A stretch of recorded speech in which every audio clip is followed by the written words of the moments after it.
What's goody? Welcome back to episode 4 of The Read Along. I am your host, Jamel C, bringing you nothing but the latest and the dopest books. Everything from the Amazon bestsellers all the way to the New York Times bestseller.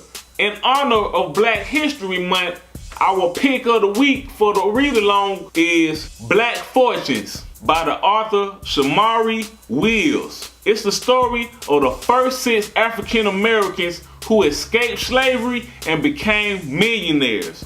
I'm not familiar with this author, but the book stood out to me. And I felt like it was an untold story that many of us do not get to hear every day when it comes to Black history. Before I picked this book up, I never was aware that people escaped from slavery and became millionaires. Let's get right into it. Chapter 1. The sun was warm and the air smelled of the salt water on the sandy coast of Nantucket on August 12, 1841. On the dirt road lined with trees and hedges in the library known as the Nantucket Athenaeum, the town's first abolitionist convention came to order. 500 men and women took their seats, most of them local Quakers. The men in plain dark-colored suits with broad hats. The women in gray or brown dresses with bonnets. The Athenaeum had once been a church and retained an exterior of white wood and stone with stained glass windows and 2 stone columns at its entrance. Inside was a great room filled with benches of carved wood, bookshelves, and oil paintings on the wall. From a platform in the back, William C. Coffin, a local abolitionist, made an announcement. There was a fugitive slave in attendance, and he was going to give a speech. Head swiveled as Frederick Douglass stood and made his way towards the stage. He was tall, with a muscular frame that was showed through his shirt and vest, a square jaw, and a clean-shaven face. His hair coiled dark and parted and pushed across his forehead and down towards his ears. As he moved to the front of the room, members of the audience could see that he was shaking from stage fright. Douglass, who was 23 years old, had escaped from slavery in Maryland 3 years earlier. He now lived in New Bedford, Massachusetts, and worked at a brass foundry. He was a preacher at the African Methodist Episcopal Zion Church in his town, but had never spoken to an audience of more than a few dozen, nor had he had much experience speaking in front of white people. Douglass had come to Nantucket for a working vacation, hoping to stay abreast of the goings-on in the abolitionist struggle, but more to relax on the island looking out on the Atlantic Ocean. Needing a day or two of rest, I attended this convention, never supposing that I should take part in the proceedings, he recalled. Until now, I had taken no holiday since my escape from slavery. When Coffin asked him to come to the stage, he was so overcome with fear that he could barely keep his feet underneath him. As he took the stage, he felt ill. He summoned all his willpower to keep his back straight and his limbs steady, and then he began. His voice trembled as he spoke of his being born and raised on a slave plantation in Maryland. He stuttered as he described enduring back-breaking labor and brutality at the hands of overseers. The audience hung on his every word. One of the attendees recalled, "Flinty hearts were pierced and cold ones melted by his eloquence." When Douglass finished, the well-known abolitionist William Lloyd Garrison, a slim man with thinning hair, leaped onto the stage. He praised Douglass and sermonized on the evils of slavery, whipping the crowd into a fury. He demanded, "Have we been listening to a thing, a piece of property, or a man?" He demanded, motioning toward Douglass. "A man," the audience cried back in unison. "A man. Shall such a man be held a slave in a Christian land?" Garrison demanded. "No, no." The audience shouted back, seeming to make the rafters shake. Douglass himself, moved by Garrison, recalled, "For a moment, a public meeting is transformed as it worked into a single individuality, the orator wielding 1,000 heads and hearts at once, and by the simple majesty of his all-controlling thought, converting his hearers into the express image of his own soul. The crowd was at a fever pitch, and Garrison continued, raising his voice. Shall such a man ever be sent back to bondage from the free soil of old Massachusetts? He motioned towards Douglas again. No, no, no. The audience jumped to their feet and shouted. The noise poured out of the building and could be heard in the streets. Afterward, as the convention let out, a crowd of men and women formed around Douglas who were eager to shake his hand, thump him on the back, and compliment him on his speech. When the crowd finally dissipated, a group of Nantucket's prominent black citizens, led by Edward J. Pompey, a free black whaler, industrialist, and ship commander, approached Douglas, brimming with pride. The group was from Newtown, Nantucket's black district, where Douglas was lodging. They escorted him out of the church and down the road past a fence that segregated Newtown from the rest of the town. The walk from the Athenaeum to Newtown took 15 minutes as the group walked south, passing first the rest of the town, then a cow pasture, and finally a fence made of wood planks. Above Newtown was a set of large windmills, and to the south, a settlement of displaced Indians who lived in the wilderness on the island's coast. Newtown was a cluster of houses erected along a grid of 11 streets. Prominent among them was Angola Street, an allusion to the residents' African heritage. The center of the enclave was the African Meeting House, a square building with a gable roof, gray wood siding, and wood plank fence surrounding it. The African Meeting House was where Nantucket's black residents attended church and school, and on occasion it hosted African American visitors such as Douglas. That night, Douglas stayed up talking with the island's black residents, who also included the wealthy whaling captain, Mr. Boston. I'm not even going to try to say his first name, so we're just going to call him Mr. Boston. How about that? Mr. Boston and the leading black families of the island. When morning came, Douglas left Newtown to attend the second day of the convention at the Athenaeum.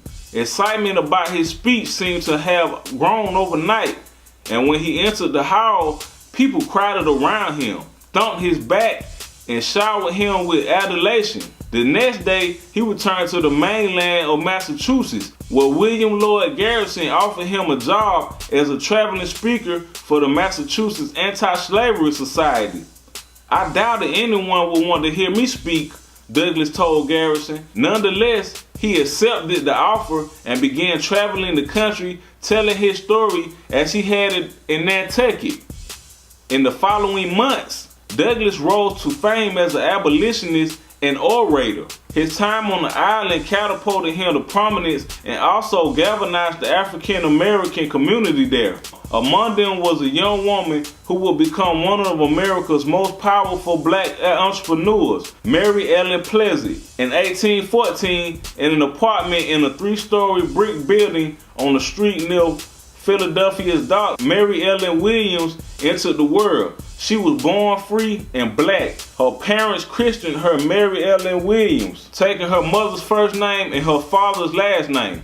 Pleasant had her mother's brown skin and wavy hair and her father's tall stature and Polynesian features. Her father, a silk merchant named Louis Alexander Williams, was larger than life in her memory. He was a man of great intelligence. He was like most of his race, a giant. Her mother did not leave a lasting impression on her. I was named after my mother, but I really recall little else about her, Pleasant said. Pleasant's time with her parents in their apartment was brief. They sent her to live on the island of Nantucket when she was 7 years old to attend school. Like many free states, Pennsylvania was both anti-slavery and anti-integration. Black children, like Pleasant, were not welcome in Philadelphia schools. In most free states during this era, there were no schooling options for African American children. In Nantucket and Cincinnati, private color schools had been established where parents and sponsors could buy education for black children. In 1826, Williams took Pleasant on a steamship to live with associates of his, an island family called the Hussies, while she attended school on the Massachusetts island. The Hussies were one of Nantucket's best known and most powerful families. Members of their clan had controlling interest in most of their town's institutions, including the Religious Society of Friends, the former name for the Quaker Church, and local government and industry. Spread across the island, they owned several houses and businesses. Williams, a traveling fabric merchant, likely knew them as business associates. If he had knew the Hussies more better, he perhaps would have known that they had a reputation for being dishonest. When Pleasant arrived on Nantucket, she was put into the care of Mary Hussey, an elderly Quaker woman who dressed in bonnets and long skirts. "Call me Grandma Hussey," she told Pleasant. Grandma Hussey ran a store in the wood building located beneath a grassy hill by the town's pier, a stone's throw away from the Athenaeum. From the window, one could see sailors and merchants working away on ships and moving about drums of whale oil. After Williams left Pleasant in the Hussey's care, Grandma Hussey decided not to send Pleasant to school and instead made her work in her store. "My father, as I afterward learned, sent money every year for my education. But as I was an unusual smart girl and quick at everything, they kept me at work in the store." Pleasant resented being kept out of school, but it was an early lesson about power dynamics in that era. "I envy children who can write a good hand and spell correctly, and blame the Hussies for not giving me an education," she later said. The Hussies were rich and white, and although Pleasant was privileged to have been born free, the color of her skin and her gender still allowed her to be taken advantage of. Thus, she came to better understand the world she lived in. Either she could fight against those who had power, or she could work with them and accept the limitations that race and gender imposed upon her. She decided to do both. She integrated herself with the Hussies, making herself indispensable in their store. As a girl, she foraged the woods around the store for pokeberries, which she would smash and strain to make a dark purple ink for Grandma Hussey to sell. She learned to keep the books, sweep and clean the store, and sell to the customers. I think I got a feeling where this is going. This is one of those things where she's not realizing, but she's really getting hands-on experience in business. Basically, they telling her you don't really need school at this point. At least that's what I'm thinking. What you think? I was always on the watch, and few people could get out of the store without buying something from me. She learned to read and write in her spare time and use her work in the store to learn about business and human behavior.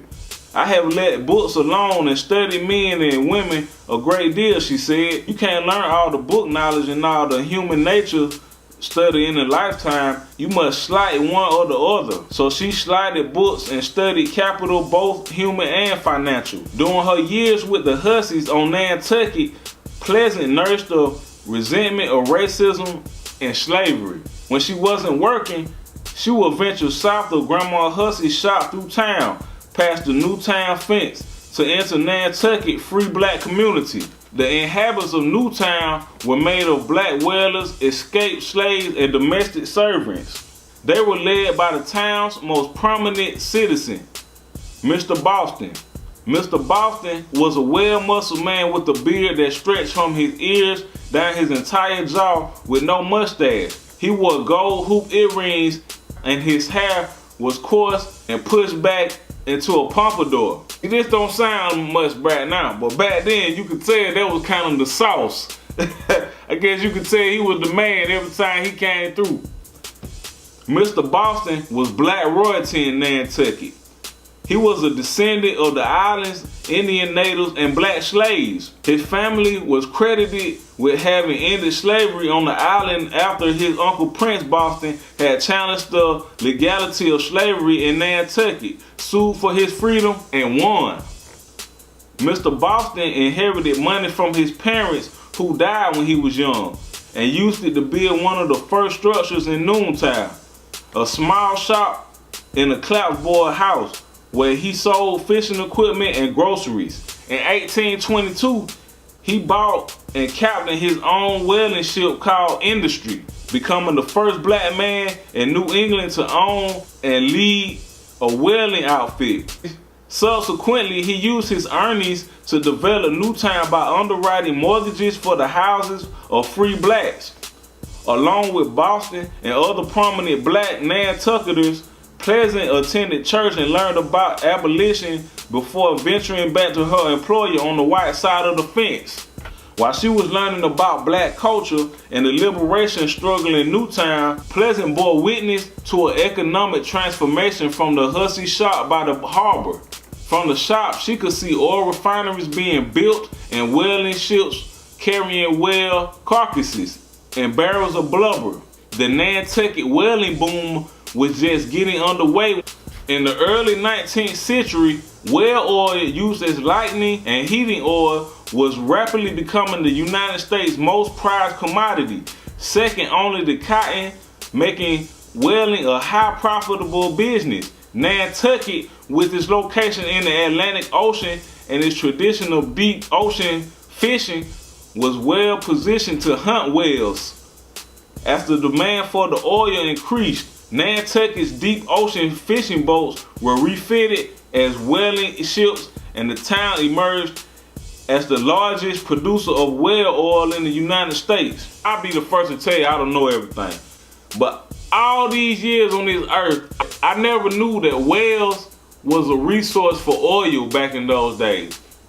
I never would have thought that in a million years. So tell me how you feel about that, knowing that little piece of information.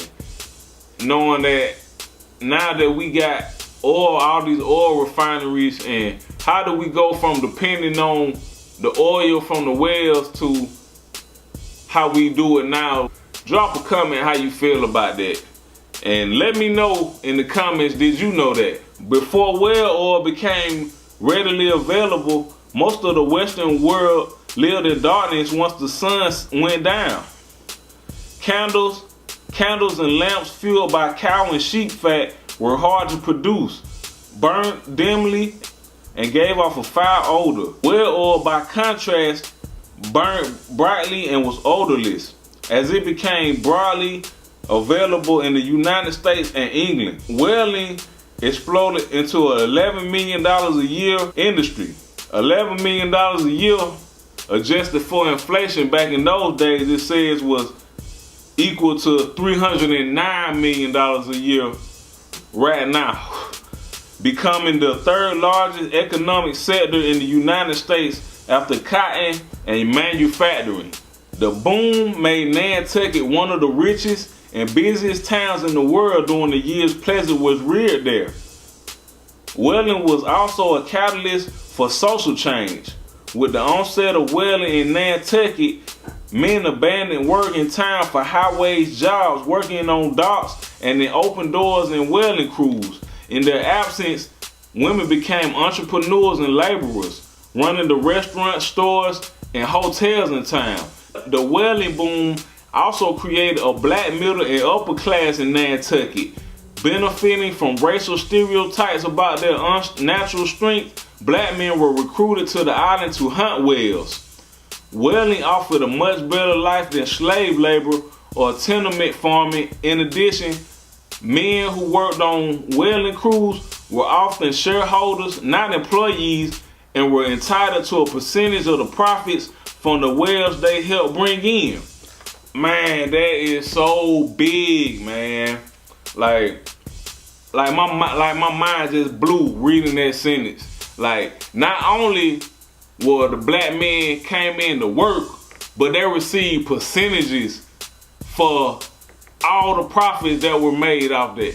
If that doesn't blow your mind right there, I don't know what else will. That fact right there alone, like, if I could put this book down right now, like, my mind would still be blown the rest of the day just off that one line, if I was to not read nothing else in this book. So I can just only imagine the details and the information that the rest of this book is bound to hold. And As a result, black men in Nantucket could achieve moderate to high incomes that were unheard of by blacks in the slave era. As the whaling industry grew, so did the black middle class on the island. Pleasant watched as Newtown grew from a poor village into an enclave of black middle class families. As a result of the emergence of the whaling industry, Pleasant was raised in a boom town. She watched as people flocked to Nantucket to work on whaling ships to open oil refineries or hotels and saloons